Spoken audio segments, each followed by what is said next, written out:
시국 특강 21번째입니다. 아마 내일 모레면은 윤석열 대통령 탄핵 인용이냐 기각이냐가 결정 날 것입니다. 그런데 제가 이번에 강의를 해보다 보니까 윤 대통령 한 사람만의 문제가 아닌 것 같아요. 대한민국, 물론 제가 신부 되면서부터 문제 삼았던 문제들이 이번에 총체적으로 드러났고 정리를 해야 될 것 같습니다. 저는 빨갱이가 아니에요 라는 제목으로 강의를 합니다. 일부러 오늘 제가 까만 옷을 입었어요. 저는 까맹입니다. 까맹이. 대한민국은 1945년 해방되는 해부터 남북으로 갈라졌어요. 그래서 남한은 민주주의, 북한은 공산주의를 표방하면서 나라가 갈라져 싸우기 시작합니다. 한반도 역사를 보면 고조선은 청동기 문명을 기반으로 한 현 중국 랴오닝성 지도로 나올 거예요. 북한의 황해도, 평안도, 함경도, 강원도를 중심으로 해서 고조선이 탄생을 합니다. 그리고 지금의 경상도, 전라도 지역은 진이라는 이름의 나라가 있었습니다. 근데 기원전 108년 한나라한테 고조선이 망하죠. 그러고 난 다음에 삼국시대가 열립니다.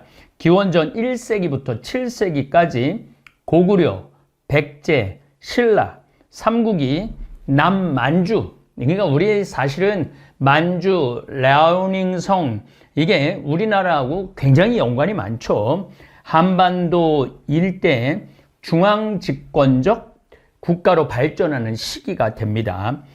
신라라와 당나라 연합군에 의해서 백제는 660년, 고구려는 8년 후인 668년 차례로 멸망하면서 한반도 중남부에는 통일신라 시대, 북쪽에는 발해가 들어서서 이때 남북국 시대로 또 넘어가죠. 그러니까 우리가 하나로 통일되기가 쉽지가 않았던 나라예요. 고구려는 졸본성, 국내성, 평양성을 중심으로 북쪽을 자리 잡았고, 백제는 우리 지금으로 보면 충청도 쪽이죠. 위례성, 웅진성, 사비성 쪽으로 자리를 잡고, 신라는 금성, 지금 경주 쪽을 중심으로 이렇게 삼국이 나눠져 있었죠. 그래서 이때부터 이제 고려 시대 삼국이 통일이 되고 난 다음에 후삼국 지나고 난 다음에 고려가 되면서부터 고려서부터 1945년이라고 그러기는 애매하고 1910년까지 1000년간 압록강과 두만강을 경계로 한민족 단일성을 어느 정도 유지를 합니다. 그러니까 고려, 조선시대, 고려 500년, 조선 500년 합쳐서 1000년 동안은 그래도 이 한반도 압록강, 두만강을 중심으로 해서 요 안에서 한민족의 단일민족의 특성을 가지게 되죠. 고려 918년 왕건이 건국한 이후에 개성을 중심으로 500년간 한반도의 주인이었어요. 그러니까 참 개성도 굉장히 평양도 역사가 깊은 도시지만은 개성이 굉장히 역사가 깊죠. 1392년 이성계에 의해서 이제 멸망당하고 조선이 탄생하죠. 그래서 1910년 일본에게 나라를 빼앗기 전 500년, 고려 500년, 조선 500년이 이게 단일 민족을 형성하는 1000년의 긴 세월 동안 하나로 묶여 있었죠. 그러다가 1945년 해방되는 해부터 남북이 갈라졌어요. 이게 이제 우리의 지금의 아픔이에요. 북쪽은 빨갱이라고 그러고 남쪽은 태극기 민주주의 국가라고 이야기를 합니다. 1950년 6.25 전쟁이 일어나면서 빨갱이라고 부르는 공산주의자들은 남침을 강행하면서 자유민주주의 국민들을 윤리도 도덕도 도리도 모른 죄 없는 양민들을 무자비하게 학살을 합니다. 이때 희생된 그 수를 헤아리기가 힘들 정도로 많았습니다. 남쪽이 113만 명이나 희생되었다는 통계가 있습니다. 수도권 총 8만 명이 죽었고 서울이 2만 명, 경기도가 6만 명이 죽었어요. 지금 양민만, 죄 없는 양민만 말하는 겁니다. 군인은 한 56만, 60만 정도 죽었다고 그러죠. 강원도는 총 3만 명이 죽습니다. 충청도도 8만 명이 죽어요. 충북이 5만 명, 충남이 3만 명, 전라도는 총 40만이 죽어요. 전북이 19만, 전남이 21만, 경상도가 46만 명이 죽어요. 경북이 21만, 경남이 25만, 제주도는 8만 명이 죽어요. 이 죽은 사람들의 지금은 손자, 증손자까지 됐겠죠. 우리 할아버지가, 우리 증조 할아버지가 빨갱이에 의해서 죽었다. 이 마음 안에 빨갱이를 싫어하는 아주 뼛속 깊이 반공이 들어있죠. 이러니 자유 대한민국 국민이 공산주의에 대해 치를 떨 만큼 미워할 수밖에 없었습니다. 전쟁이 끝난 지 70년이 지났는데도 북한은 최대의 적이 바로 남한이고 적화 통일이 그들 국가의 목표입니다. 더욱이 북한이 남한을 미국의 괴뢰라고, 괴뢰가 뭐냐면 꼭두가시를 말합니다. 남한과 미국을 동시에 최대의 적으로 취급을 합니다. 그래서 이 꼭두각시란 주체 사상이 없는, 민족 혼이 없는, 그러니까 우리가 미국의 노예라고 이렇게 표현을 하죠. 북한이 미국을 치를 떨며 싫어하는 이유가 차고 넘치는데 그 가운데 두 가지. 앞으로 제가 빨갱이에 관련된 논란은 여러 번 걸쳐서 강의를 드리도록 하겠습니다. 이건 우리가 풀어야 될 숙제예요. 이 빨갱이 문제를 풀지 않으면 우리 남한의 갈등을, 남한의 정치 상황을 이해하지 못하기 때문입니다.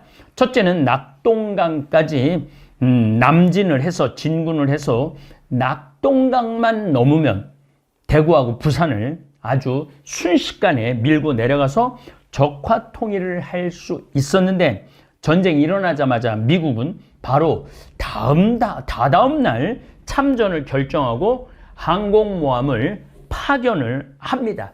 자, 6.25 전쟁 때 항공모함 조금 이따 제가 말씀드리겠지만은 낙동강 저지선을 지켜내고 인천 상륙 작전을 성공시켜 북한을 북으로 38선 이북으로 몰아내버립니다. 김일성 꿈이 바로 코앞에서 좌절합니다. 미움과 분노가 일어날 수밖에 없습니다. 북한은 남한을 적화 통일을 못해서 미움과 분노가 일어났고, 남한은 느닷없이 빨갱이들이 밀고 내려와갖고 이 죄 없는 어머니, 아버지, 아들, 딸들을 죽였기 때문에 분노가 일어날 수밖에 없었어요. 북한이 또 미국을 싫어하는 결정적인 이유가 북한 전역에 대한 공습입니다. 6.25 때 남한이 많이 죽었느냐? 당연히 북한이 많이 죽습니다. 민간인이 200만에서 300만 명 정도, 남한은 113만 명이 죽는데 북한은 200만 명에서 300만 명이 죽어요. 조선 추정치는 155만 명인데 이게 문제는 실종자가 90만 명이 돼요. 그러니까 폭탄에 다 그냥 묻혀갖고 실종돼 버린 거죠. 당시 미 해군이 보유하고 있는 항공모함은 2차 세계대전 끝나고 난 다음에 무려 15척이 있습니다. 지금은 미국이 보유하고 있는 항공모함이 11척 왔다 갔다 합니다. 여기에는 7척의 정규 항공모함 CV라는 거, 4척의 경항공모함 CVL이라는 거, 그 다음에 4척의 호위 항공모함 CVE가 있었어요. 전쟁이 끝날 때 항공모함 CV, 정규 항공모함 17척, CVL 경항공모함이 5척, CVE 호위 항공모함이 12척, 34척으로 늘어납니다. 한국 전쟁 때 항공모함, 한국에 쓰여진 투여된 항공모함 11척이에요. 11척. 그러니까 그냥 B-52 이게 떠갖고 융단 폭격을 해버려요. 북한을. 그래서 김일성이 비행기 안 탄다고 그러죠. 그렇게 무섭다고. 김정일도 마찬가지고. 이게 그런 거에 대한 원인 때문에 그렇습니다. 이렇게 해서 쌓인 남북의 미움은 그게 달에 지금까지 내려오는 거예요. 그런 영향 때문에. 그런데 저보고 빨갱이라고 그러는데 종교의 자유도 없어요. 하느님을 믿을 수도 없는 나라가 북한이에요. 국민의 자유도 없어요. 평안도에서 함경도 넘어 못 갑니다. 아니 동네도 못 넘어가는 나라가 북한입니다. 저는 북한을 미워하고 걱정하고 이러한 북한은 없어져야 된다고 생각하는 사람이에요. 근데 왜 저한테 빨갱이라고 그러는지 전 이해가 안 됩니다. 이해가 안 되는 건 아니죠. 이해가 너무너무 잘 되죠. 더욱이 거의 100년 동안 김일성, 김정일, 김정은으로 이어진 일당 독재 국가예요. 이게 사람이 지도자가 바뀌어야 돼요. 근데 이 100년 동안 안 바뀐 이 나라는 이게 사람의 인권이라는 게 있을 수 없는 나라입니다. 저는 어느 누구보다도 자유를 좋아하는 사람이에요. 그래서 우리 직원이 88명이 있지만은 거의 관여를 하지 않아요. 우리 생태마을은 산에 지금 커플이 한 7쌍, 그 중에 3쌍, 4쌍 결혼을 했고, 지금도 내 앞에서 손잡고 연애를 해요. 관여하지 않아요. 여긴 자유주의 국가니까. 그리고 그 자유를 존중합니다. 그런데 이런 정말 이 국뽕 대한민국을 사랑하는 황창현 신부가 빨갱이라고, 종북 좌빨이라고 태극기 부대 댓글을 읽어볼 때는 정말로 코 웃음만 나올 뿐입니다. 2022년 북한 1인당 국민 총소득, 이건 GDP라고 그러고 GNI라고도 합니다. 143만 원으로 남한의 30분의 1 수준입니다. 그러나 이건 허수입니다. 내가 탈북자들을 많이 알고 있는데 한 달에 3,000원, 4,000원, 5,000원을 못 벌어요. 그러면은 쌀 한 말도 못 사는 나라예요. 굶어 죽는 나라입니다. 이런 나라를 내가 따르는 사람이다? 그거는 지금 이 태극기 댓글을 다는 태극기 부대원들은 지금 종북이 뭔지, 빨갱이가 뭔지, 남한의 자유민주주의가 뭔지 모르고 하는 말입니다. 이런 나에게 종북 좌빨이라고 몰아치는 태극기들은 세상 돌아가는 전체적인 큰 그림을 모르는 사람들이에요. 미움과 분노에 눈이 멀어서 판단력을 상실한 사람들이 많습니다. 그래서 또 한번 욕을 바가지로 얻어먹을 각오를 하고, 제가 그동안 여러분들이 댓글 해놓은 거를 다 캡처를 해놨어요. 자, 수멍통이라는 분이 내 채널을 공개적으로 구독한 기간이 한 달밖에 안 되는 사람이에요. 야, 너도 북한 다녀왔나? 나보러 북한 다녀왔네. 내가 어떻게 북한을 다녀와요? 지금 한국도 바빠 죽겠는데. 그리고 북한은 38선을 넘어야 되는데. 그리고 북한을 들어간다는 일이 얼마나 어려운 일인지 몰라요. 전 북한 간 적 없어요. 물론 금강산 어머니 아버지 모시고 갔죠. 그 다음에 DHOGKS, 이것도 어려워. 이분 하하 이 녀석도 친중 좌파였구먼. 저는 중국을, 우리 김 실장도 있지만 3, 4년 전, 한 10년 전에 우리 직원들 데려와서 죽일 것 같아갖고 나는 다시는 중국에 오지 않는다 선언한 사람이에요. 인간의 생명을 무시하는 이 공산주의 중국은 나는 다시는 오지 않는다 이렇게 말한 사람이에요. 그런데 친중 좌파였구만. 그래서 북한이 침공 안 한다고 안심시키냐? 쯔쯔쯔쯔 이렇게 댓글을 올렸어요. 이거는 황창현이라는 신부도 모르고 친중이 뭔지도 모르고 좌빨이 뭔지도 모르는 사람의 글입니다. 고감사, 이 사람은 아주 죽어라고 글을 올리는 사람입니다. 국가의 자유민주주의를 지키느냐 아니면 중국을 따르느냐, 종북 세력의 나라가 넘어가느냐 하는 긴박한 상황인데, 다시 말합니다. 지금 중국은 자기 먹고 살기도 힘들어요. 북한은 말할 것도 없고, 지금보다 더 긴박한 일이 어디 있나? 우리나라가 긴박하죠. 헌정질서 짓밟는 사람이 윤 대통령이죠. 왜냐하면 계엄령 선포한 사람이에요. 국회의원 체포하는 사람이라고 그러고 선거관리위원회 그 서버 다운받으라는 사람이에요. 이재명과 민주당 그 일당이지. 나보고 이재명 편드니 난 이재명 편든 적 없어요. 그런데 이재명이 선관위를 침탈했어요. 국회의원 군인을 파견했어요. 정신 나간 사람이에요. 고 감사라는 사람이 마은혁이라는 종북 쓰레기를 마은혁이 왜 종북 쓰레기입니까? 재판관으로 임명해야 된다는 거냐? 그리고 민주당이 범죄자 소굴이지 아니냐? 범죄자 소굴인지 아닌지는 국민의 힘이 소굴인지 아닌지는 곧 밝혀질 겁니다. 종북 반국가 세력이 이재명 일당이 아니란 말이냐? 들을수록 좌빨 신분에. 좌빨이라는 게 뭐야? 이제 좌파와 빨갱이를 구분 못하는 사람은 이런 댓글을 달 자격이 없는 사람이에요. 좌파와 빨갱이는 다른 겁니다.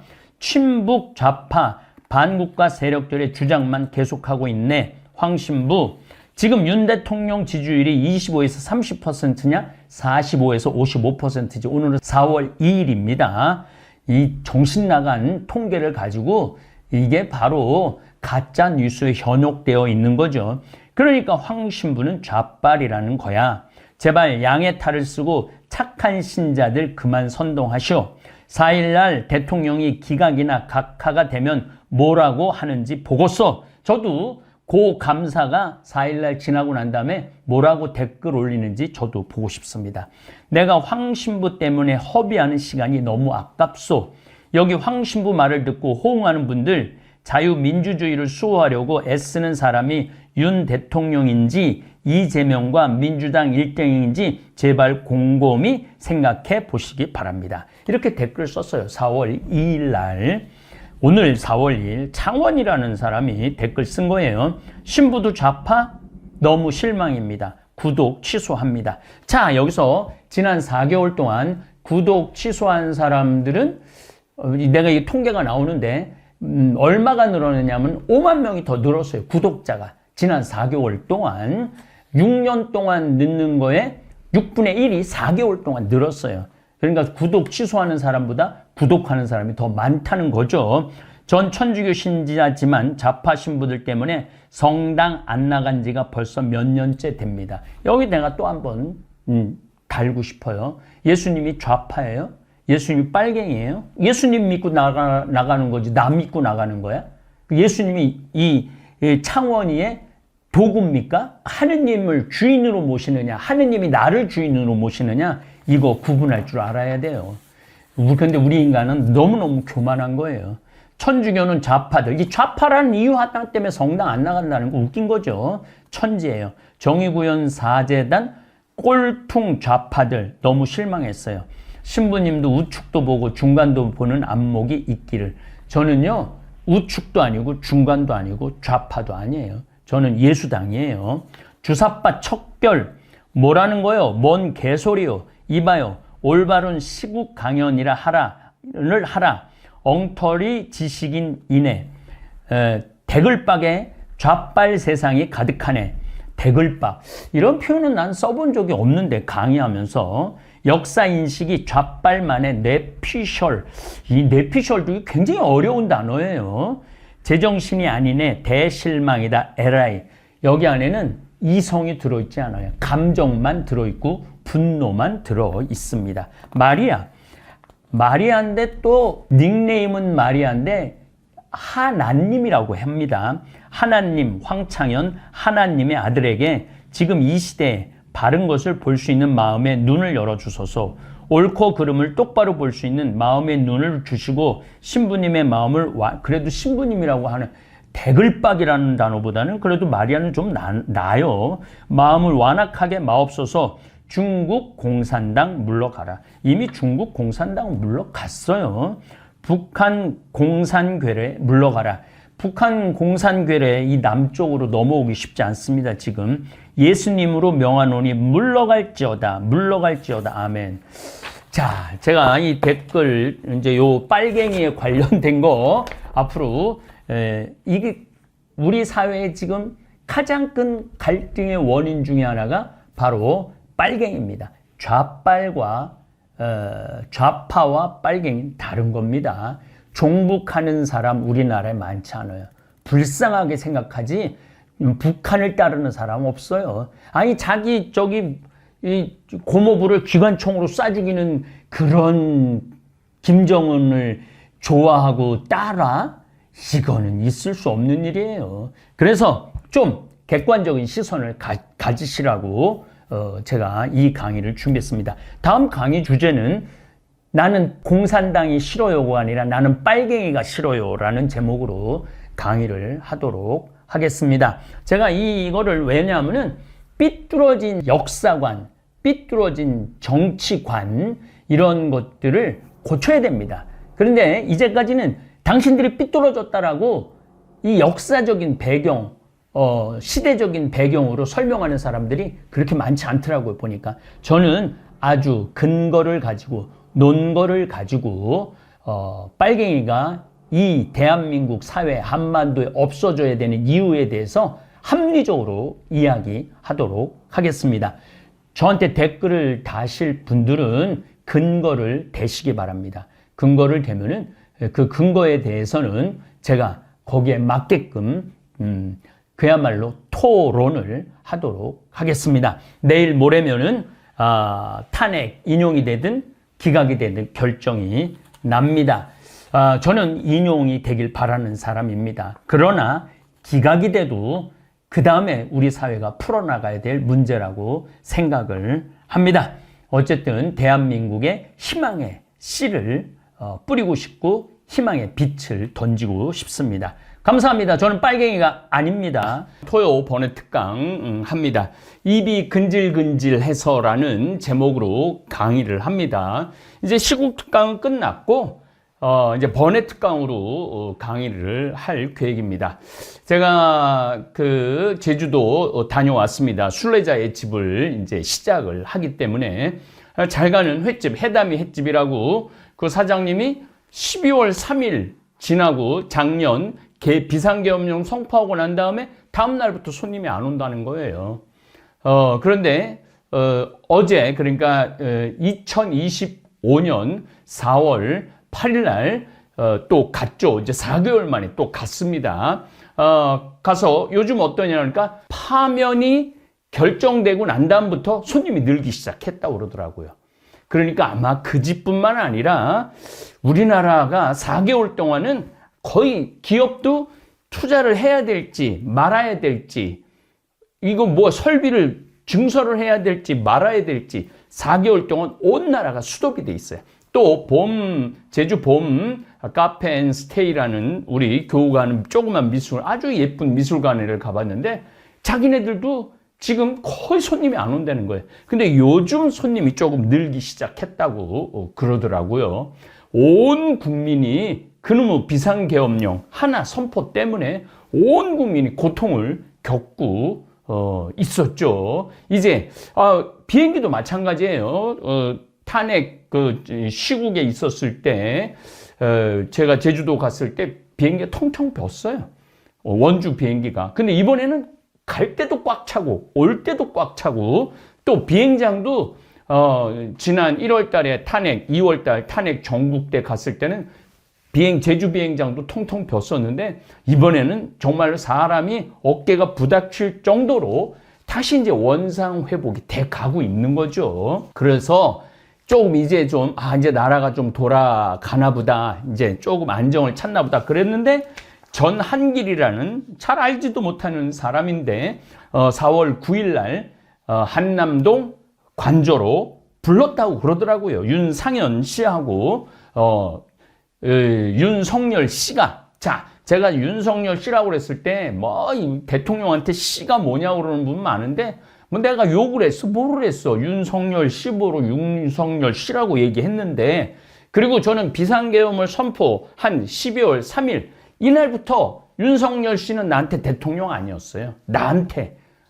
대한민국에는 어땠는지 모르겠지만은 그런데 불러갖고 이렇게 말했다고 그래요. 참 윤석열 전 대통령이 한 말입니다. 나야 감옥 가고 죽어도 상관없지만 우리 국민들 어떡하나 청년 세대들 어떡하나 우리나라 국민을 빚덩이에 몰아넣은 게 윤석열 씨예요. 1170조인가 역대 역대 정부 생긴 이래 가장 많은 해외 빚을 지금 쥐고 있다고. 국고가 지금 텅텅 볐다고 그래요. 2년 반 만에 나라 살림을 다 말아먹었던 거죠. 그리고 또 이런 얘기도 했다고 그래요. 윤 대통령, 무슨 윤 대통령이야. 윤 전 대통령은 다가오는 대선에 반드시 승리해 대통령께서 지키고자 했던 자유민주주의, 무슨 자유민주주의, 수호, 법치와 법에 좀 이따 강의하겠지만 공정과 상식이 살아 숨쉬는 나라를 완성하겠다고. 이게 말이 돼? 이건 전환길 씨 이야기입니다. 그래서 참 마음이 아파요. 이런 사람들이 나라를 책임졌다는 것에 대해서. 제가 서판교 성당 강의를 갔을 때 그 본당 신학교 총장도 하신 곽진상 신부님께서 파라독스라는 책을 한 권 번역을 했는데 지금 대한민국 상황과 너무 맞아 떨어져 있는 내용이 있어 소개합니다. 파라독스라는 책 안에 들어가 있는 내용입니다. 우리가 양도할 수 없지만 전할 수 있는 보물인 예수 그리스도에 대한 믿음, 소망, 사랑이 훼손되도록 내버려 둔다면 예수님에 대한 믿음, 예수님에 대한 소망, 예수님에 대한 사랑이 훼손되도록 내버려 둔다면 사람을 사랑하지 않는 것이다. 만일 이 보물이 온전히 살아있도록 지키고 안팎으로 열매 맺도록 하려면 시대의 필요, 부르심의 개방적인 모습을 보여주는 만큼 더욱 전통을 따르는 그리스도인이 되어야 한다. 시대에 있어서 필요에 의해서 부르심에 개방적이어야 된다는 거예요. 많은 사람들이 제가 시국 특강을 했을 때 천주교 신부 입이나 다물고 복음이나 전하라고 그랬는데 복음을 어디다 전해? 세상에 전해야 되는 거예요. 그럼 세상을 알아야지. 세상을 제대로 판단하고 평가할 줄 알아야죠. 복음만 그냥 전해요? 세상을 알으려고 그러면 정치를 알아야 되고 경제를 알아야 되고 사회를 알아야 되고 문화를 알아야 돼요. 신부가 그런 걸 모르면은 헛발질을 하게 돼 있습니다. 지금 트럼프가 오늘 관세 유예 잠깐 하겠다고 전 세계 한 사람이 그렇게 중요한 거예요. 전 세계를 비상으로 만들어 놓은 트럼프나 대한민국을 비상으로 만들어 놓은 윤석열 전 대통령이나 지도자가 얼마나 중요한지 알 수 있죠. 2024년 12월 3일 비상계엄령이 선포되는 순간 대한민국에서 믿음, 소망, 사랑은 훼손된 것입니다. 헌법에 대한 믿음이 사라졌어요. 계엄령 선포 이후 민주주의의 뿌리가 되는 헌법은 무참하게 길거리에 내동댕이 쳐 짓밟혔습니다. 헌법을 누가 지켰어요?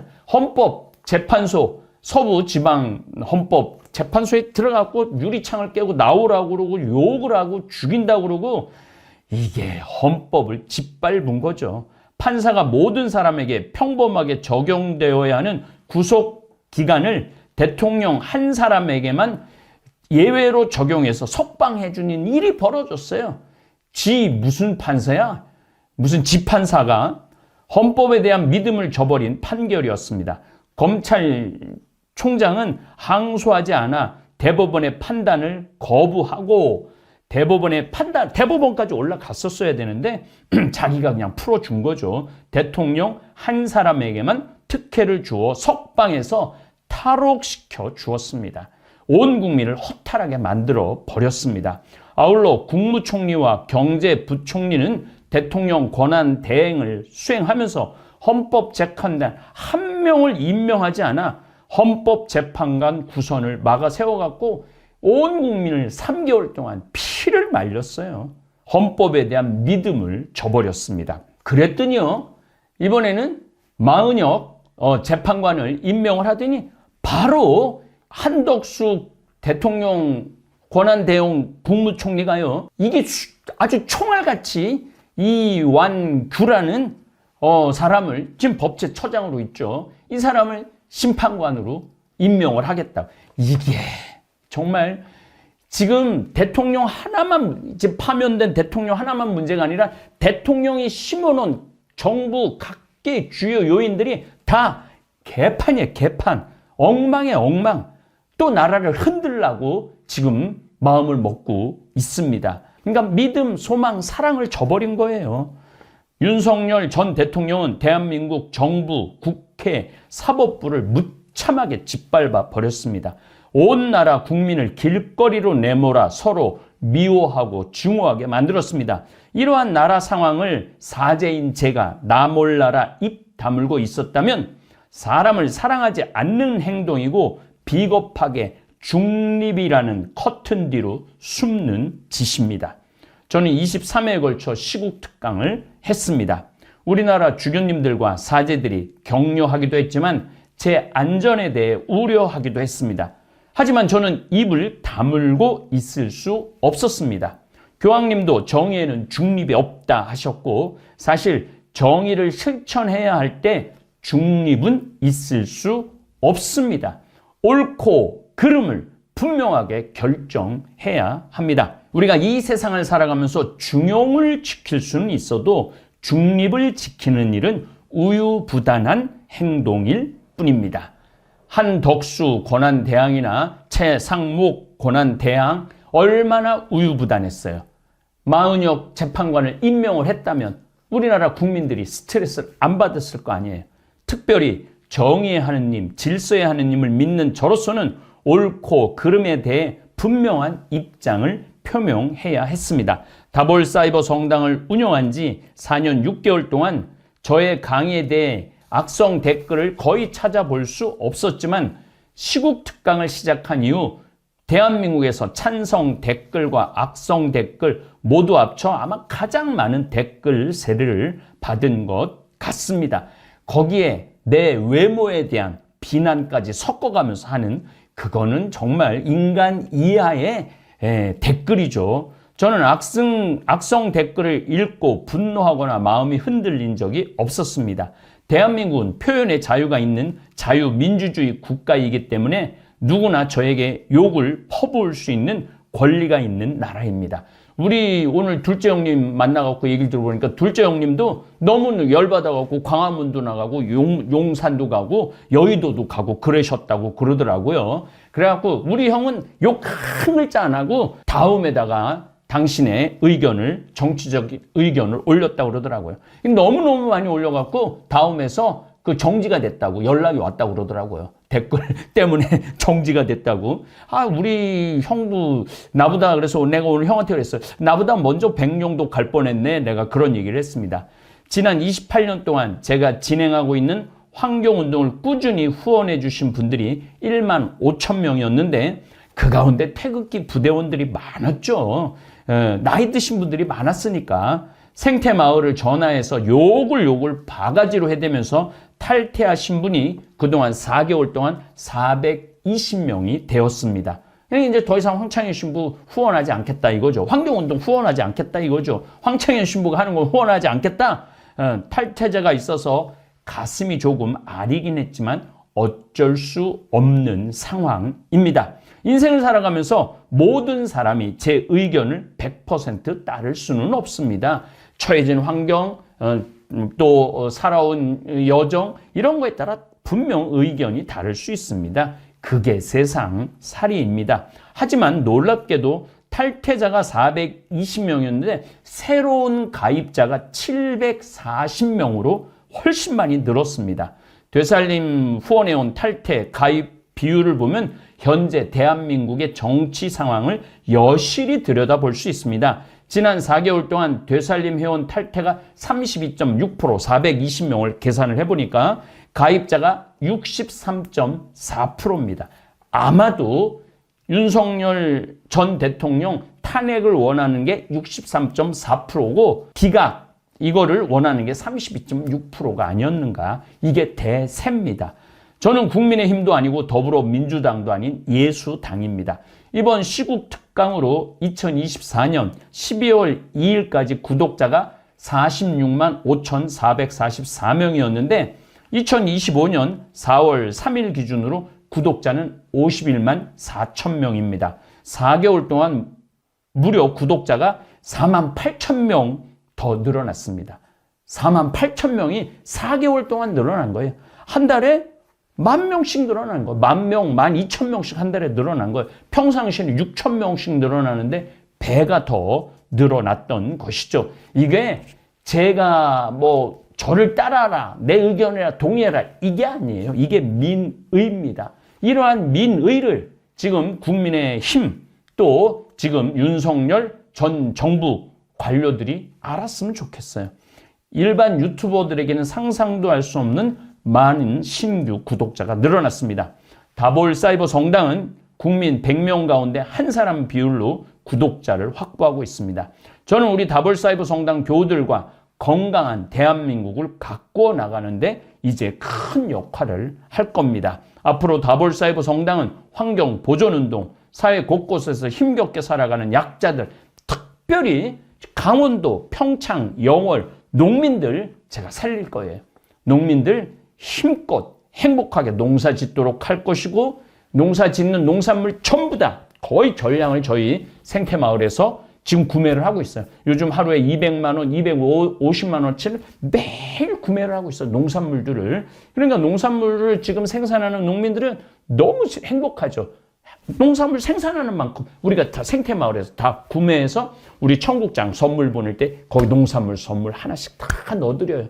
하루에 거의 1,500세트씩 넣어드리고 있어요. 그러니까 농민들이 너무 행복해하죠. 저는 농민들이 행복해야지 농촌이 살고, 농촌이 살아야 환경이 살고, 환경이 살아야 대한민국이 산다고 믿는 신부입니다. 앞으로 열심히 할 겁니다. 또 건강한 목소리 내는데 게을리지 하지 않을 겁니다. 제가 이제 내일부터 미국을 다녀올 건데, 미국에서도 입이 근질근질하면 미국에서도 촬영해갖고 보내갖고 편집해서 내보내도록 하겠습니다. 감사합니다. 여러분, 이런 경험 있으신가요? 누군가를 사랑했는데 그 사람이 떠났을 때 그 마음 아픔, 혹은 오랫동안 친구로 지냈던 사람이 갑자기 연락을 끊었을 때 그 허탈함, 아니면 함께 일하던 동료나 파트너가 갑자기 떠났을 때 그 배신감. 우리는 살면서 여러 형태의 이별을 경험합니다. 그리고 대부분의 이별은 우리에게 상처를 남깁니다. 특히 우리가 그 관계에 많은 시간과 감정을 투자했다면 이별 후의 아픔은 더욱 클 수밖에 없습니다. 그리고 그 아픔 속에서 우리는 종종 떠난 사람에게 집착하게 됩니다. 왜 나를 떠났을까? 어떻게 하면 다시 돌아올까? 지금 무엇을 하고 있을까? 이런 생각들이 끊임없이 머릿속을 맴돌며 우리의 일상을 지배하기도 합니다. 저 역시 이런 경험이 있습니다. 오랜 시간 함께했던 사람이 어느 날 갑자기 떠났을 때 저는 그 상실감을 감당하기 어려웠습니다. 수개월 동안 그 사람의 SNS를 들여다보고 우연히 마주치기를 바라며 그 사람이 자주 가던 장소를 찾아다녔습니다. 그때는 그것이 제가 할 수 있는 유일한 일처럼 느껴졌습니다. 하지만 시간이 지나고 돌이켜보니 그 모든 집착의 시간은 제 인생에서 가장 힘들고 불행했던 시간이었습니다. 그리고 깨달았습니다. 어차피 떠날 사람에게 집착하는 것은 자신을 더 깊은 상처로 몰아넣는 행동이라는 것을요. 오늘은 이런 경험을 바탕으로 왜 우리가 떠날 사람에게 집착하지 말아야 하는지, 그리고 어떻게 그 집착에서 벗어날 수 있는지에 대해 이야기해보려고 합니다. 이 이야기가 지금 이별의 아픔 속에 있는 분들, 또는 과거의 관계에 아직 집착하고 계신 분들에게 작은 위로와 도움이 되길 바랍니다. 집착에서 벗어나는 것은 쉽지 않습니다. 특히 그 사람이 우리 삶에서 중요한 위치를 차지했었다면 더욱 그렇습니다. 하지만 집착에서 벗어났을 때 얻게 되는 것들이 있습니다. 먼저, 정신적 자유를 얻게 됩니다. 떠난 사람에 대한 생각에서 벗어나면 여러분의 마음과 에너지를 다른 중요한 일에 쏟을 수 있습니다. 둘째, 자존감이 회복됩니다. 누군가에게 집착한다는 것은 종종 자신의 가치를 그 사람과의 관계에 의존하게 만듭니다. 집착에서 벗어나면 진정한 자기 가치를 발견하게 됩니다. 셋째, 건강한 새 관계를 맺을 준비가 됩니다. 과거에 대한 집착에서 벗어나야 미래를 향한 문을 열 수 있습니다. 넷째, 감정적 성장을 이루게 됩니다. 이별과 상실을 건강하게 처리하는 법을 배우는 것은 정서적 성숙의 중요한 부분입니다. 마지막으로, 현재에 더 충실할 수 있게 됩니다. 과거나 떠난 사람에 대한 생각에 사로잡히지 않으면 지금 이 순간을 더 온전히 경험할 수 있습니다. 이제 구체적으로 왜 떠날 사람에게 집착하지 말아야 하는지 그 5가지 이유에 대해 하나씩 살펴보겠습니다. 각 이유마다 실제 어르신들의 경험담을 함께 나눠드리겠습니다. 첫 번째 이유는 집착은 상대방의 자유와 선택을 존중하지 않는 행동이기 때문입니다. 인간 관계에서 가장 중요한 것 중 하나는 서로의 자율성과 선택을 존중하는 것입니다. 누군가가 떠나기로 결정했다면 그것은 그 사람의 선택이며 우리는 그것을 받아들여야 합니다. 아무리 그 결정이 우리에게 상처를 주더라도 그 사람의 선택을 인정하는 것이 진정한 사랑과 존중의 표현입니다. 73세 이미경 할머니의 이야기를 들어보겠습니다. 제가 40대 초반이었을 때의 일입니다. 저는 10년 넘게 사귀던 남자친구가 있었어요. 결혼을 약속했고 모든 사람들이 우리가 곧 결혼할 거라고 생각했죠. 그런데 어느 날 그가 갑자기 저에게 이별을 고했습니다. 이유는 자신이 다른 여성을 사랑하게 되었다는 것이었어요. 저는 완전히 무너졌습니다. 믿을 수 없었죠. 어떻게 10년의 관계가 이렇게 끝날 수 있는지. 저는 그를 붙잡기 위해 모든 것을 했어요. 매일 전화하고 편지를 보내고 그의 집 앞에서 기다리기도 했습니다. 심지어 그의 새 여자친구에게 찾아가 저에게 돌아와 달라고 부탁하기도 했어요. 정말 부끄러운 일이었죠. 6개월 정도 그런 생활을 하다가 어느 날 문득 깨달았습니다. 제가 하는 행동들이 얼마나 그와 저 자신의 존엄성을 해치고 있는지를요. 그 사람은 이미 선택을 했고 그 선택은 저와 함께하지 않는 것이었습니다. 제가 아무리 노력해도 그의 마음을 바꿀 수 없었고 오히려 제 행동이 그를 더 멀어지게 만들고 있었어요.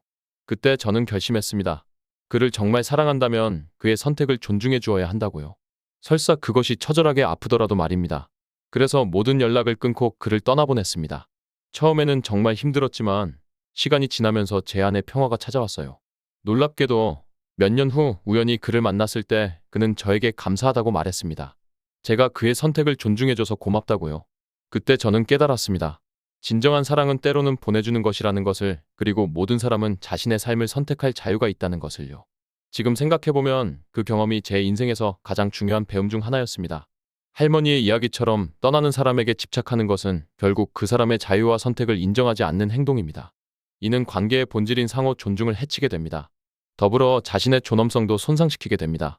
상대방이 떠나기로 결정했다면 그 결정을 존중하는 것이 장기적으로 양쪽 모두에게 더 건강한 선택입니다. 두 번째 이유는 집착은 현실을 있는 그대로 받아들이지 못하게 만들기 때문입니다. 집착은 종종 부정과 함께 옵니다.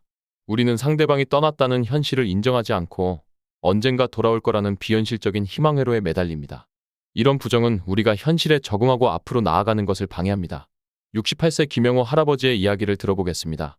제가 50대 초반에 사업 파트너와 함께 회사를 운영했습니다. 10년 동안 동고동락하며 작은 회사를 키워왔는데 어느 날 그 파트너가 갑자기 경쟁사로 이직한다고 통보했어요. 저는 큰 배신감을 느꼈습니다. 우리는 단순한 비즈니스 파트너를 넘어 가족 같은 사이였거든요. 그가 떠난 후에도 저는 그가 돌아올 거라고 믿었습니다. 매일 그의 자리를 그대로 두고 회의실에 그의 이름표도 유지했어요. 심지어 중요한 결정을 내릴 때마다 그가 돌아오면 어떻게 생각할까? 를 고려했죠.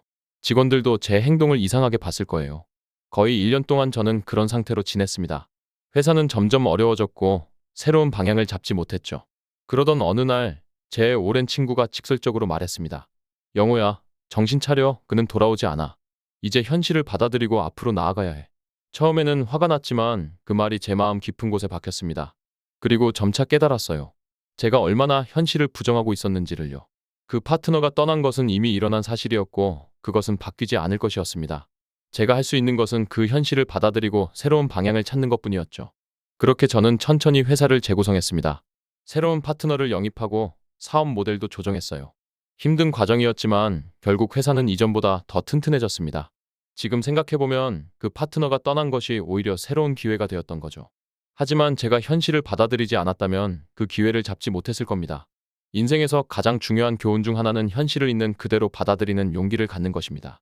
모든 변화가 우리 뜻대로 되지는 않지만 그 변화를 인정하고 적응할 때 우리는 진정으로 성장할 수 있습니다.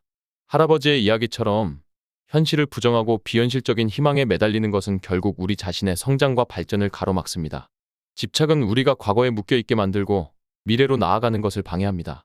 상대방이 떠났다는 현실을 인정하는 것은 고통스럽지만 그것이 치유와 새로운 시작의 첫걸음입니다.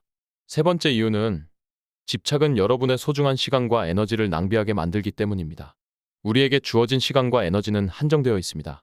떠난 사람을 생각하고 그 사람의 SNS를 확인하고 그 사람에 대한 정보를 찾는 데 쓰는 모든 시간은 여러분의 성장과 행복을 위해 사용할 수 있는 소중한 자원입니다. 71세 박영순 할머니의 이야기를 들어보겠습니다. 젊은 시절 저는 첫사랑과 헤어진 후 거의 3년 동안 그를 잊지 못했습니다. 매일 그가 다니던 대학교 근처를 서성이고 그의 친구들에게 그에 대한 소식을 물었죠. 심지어 그가 새 여자친구와 데이트하는 장소까지 쫓아다녔어요. 지금 생각하면 정말 부끄러운 일이지만 그때는 그것이 제가 할 수 있는 유일한 일처럼 느껴졌습니다. 어느 날 일기장을 정리하다가 깨달았어요. 3년이라는 시간 동안 제가 얼마나 많은 기회를 놓쳤는지를요. 친구들의 모임은 거절하고 해외 교환학생 프로그램도 포기했고 새로운 취미나 활동에도 관심을 두지 않았습니다. 모든 시간과 에너지를 이미 저를 떠난 사람에게 쏟아부었던 거죠. 그 깨달음은 저에게 큰 충격이었습니다. 내가 이 소중한 시간을 왜 이렇게 낭비하고 있지? 하는 생각이 들었어요. 그래서 결심했습니다. 더 이상 그에게 시간을 쏟지 않겠다고요. 대신 제 자신에게 투자하기로 했습니다. 저는 그동안 미뤄두었던 일본어 수업을 등록했고 등산 동호회에도 가입했습니다. 새로운 사람들을 만나고 새로운 경험을 쌓으면서 점차 제 삶의 활력이 돌아왔어요. 6개월 후에는 일본 단기 연수 프로그램에 참가할 기회도 얻었습니다. 지금 돌이켜보면 그 3년은 제 인생에서 가장 아까운 시간이었습니다. 하지만 동시에 가장 중요한 교훈을 준 시간이기도 해요. 우리의 시간과 에너지는 정말 소중합니다. 그것을 어디에 쓸지는 전적으로 우리의 선택이죠. 저는 그때의 경험을 통해 미래가 없는 과거에 매달리기보다 현재의 가능성에 투자하는 것의 중요성을 배웠습니다. 할머니의 경험처럼 떠난 사람에게 집착하는 것은 우리의 소중한 시간과 에너지를 낭비하는 일입니다. 그 시간과 에너지는 우리 자신의 성장, 새로운 관계 형성, 취미 활동, 경력 개발 등 더 가치 있는 일에 사용될 수 있습니다. 어차피 떠날 사람, 혹은 이미 떠난 사람에게 더 이상의 시간을 투자하는 것이 정말 가치 있는 선택인지 자문해보세요. 네 번째 이유는 집착은 자신의 가치를 타인에게 의존하게 만들기 때문입니다. 누군가에게 집착할 때 우리는 종종 자신의 가치와 행복을 그 사람과의 관계에 지나치게 의존하게 됩니다. 이는 건강한 자아상과 자존감 형성에 해롭습니다. 진정한 자기 가치는 외부에서 오는 것이 아니라 내면에서 비롯됩니다. 67세 정태호 할아버지의 이야기를 들어보겠습니다.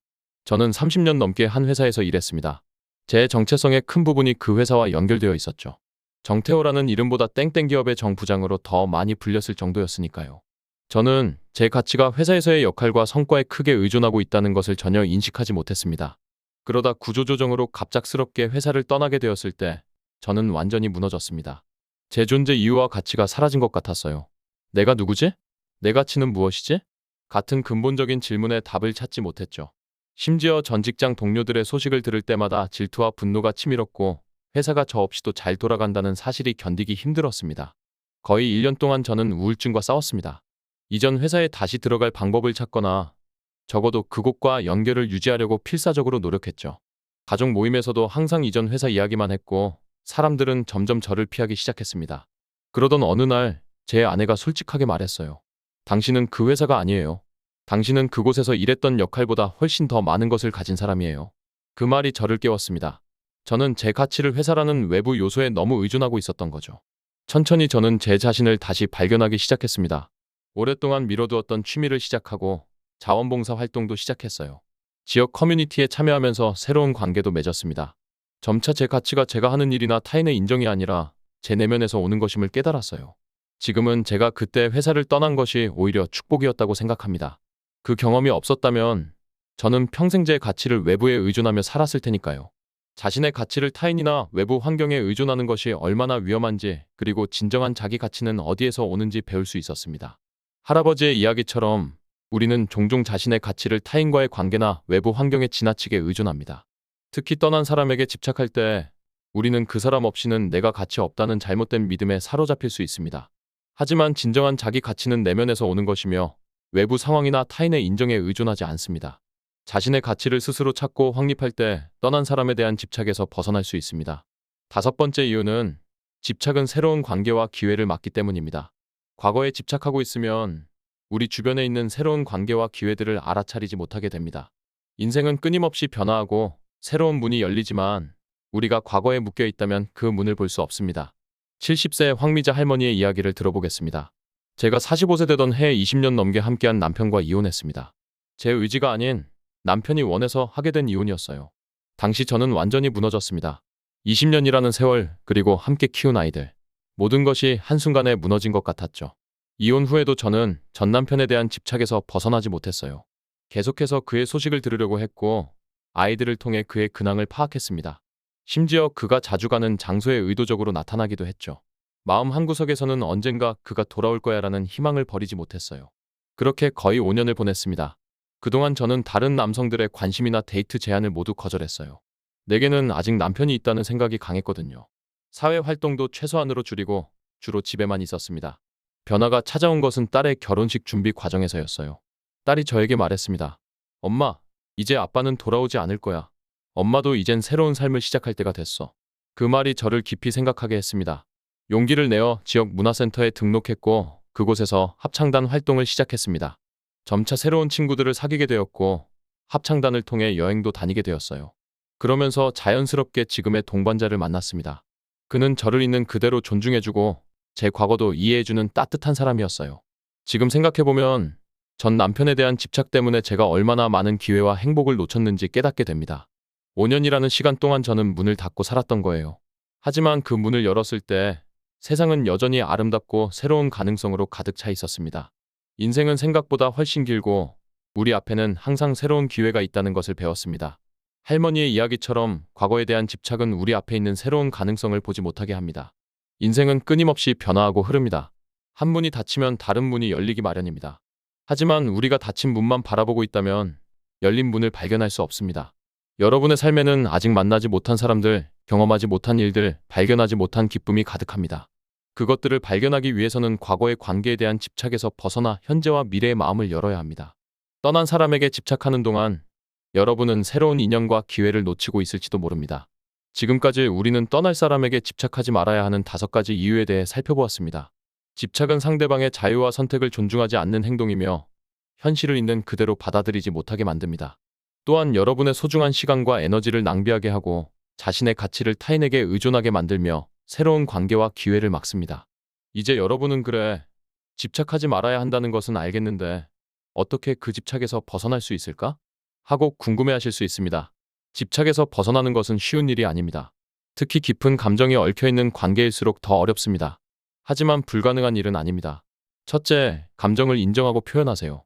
슬픔, 분노, 배신감 등 이별 후의 모든 감정은 자연스러운 것입니다.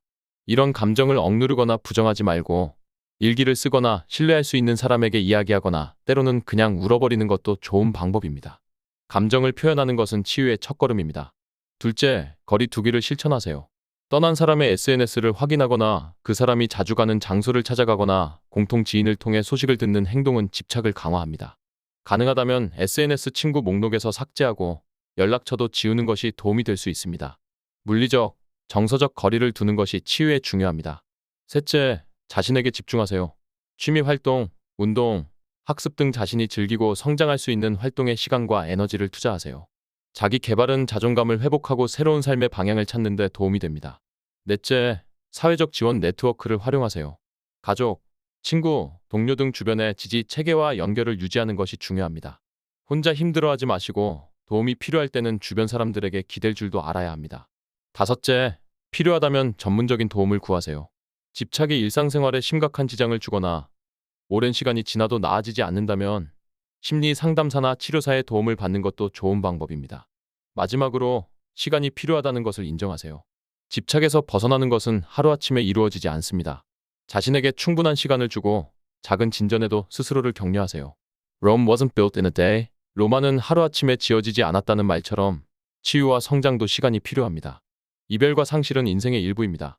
누구나 살면서 여러 형태의 이별을 경험하고 그 과정에서 아픔과 성장을 겪습니다. 어차피 떠날 사람에게 집착하는 것보다 그 에너지를 자신의 행복과 성장에 쏟는 것이 더 현명한 선택입니다. 여러분이 지금 이별의 아픔 속에 있다면 그 고통이 영원하지 않다는 것을 기억하세요.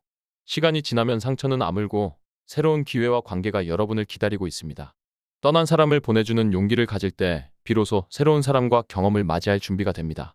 인생은 생각보다 훨씬 길고 우리가 상상하는 것보다 더 많은 가능성으로 가득 차 있습니다. 한 문이 닫히면 반드시 다른 문이 열립니다. 중요한 것은 닫힌 문만 바라보며 시간을 낭비하지 않고 열린 문을 향해 용기 있게 걸어가는 것입니다. 오늘 이 이야기가 여러분에게 작은 위로와 용기가 되었기를 바랍니다. 어차피 떠날 사람에게 집착하지 말고 자신을 진정으로 사랑하고 존중하는 삶을 살아가시길 응원합니다. 감사합니다.